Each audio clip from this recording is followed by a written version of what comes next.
Hi everyone, this is Jem and this is Riggs. And you are now watching an unplanned vlog. Di namin alam talaga kung ano yung content namin. Nagsuggest lang ako na i-vlog namin to dahil it's raining in Manila. We decided na magluto na lang. Si Riggs magluluto ng nilagang baka. Sabi mag-asawa siya yung cook. Ako kasi tagahugas ng plato.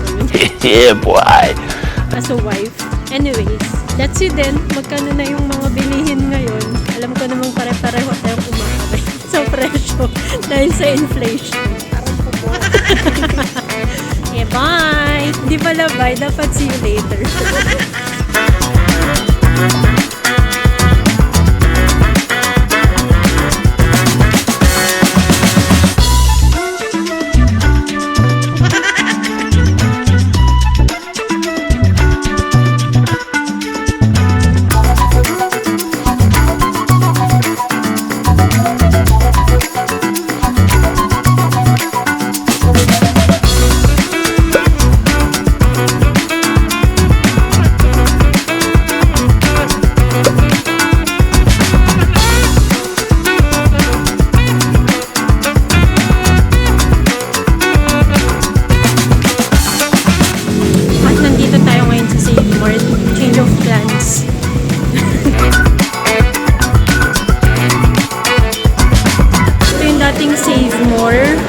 Kasi yung mga ingredients na available dun sa dad, change location kami.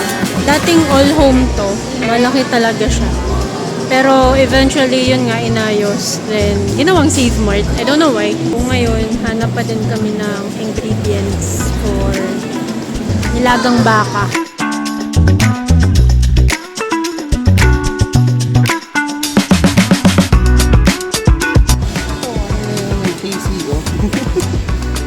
Tapos, yung mga usapan talaga. Alam nyo guys, one of the hardest decisions as a couple, ano yung ulam for the day. Tulad yan, change of plans. Basta for some reason, ganun talaga. So, we are still checking kung ano pwede namin ulamin.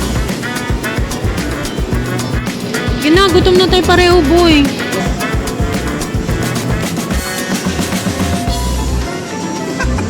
Pakita ang pinamili. Yan lang, yan na uwi. Magkano to? 85 yan, boy. 100 Yan naman ata to. yung 105 So, dito nagtatapos ang aming unplanned grocery. Hindi lahat ng plano natutupad. Change of plans. Adios. Hasta la vista, baby.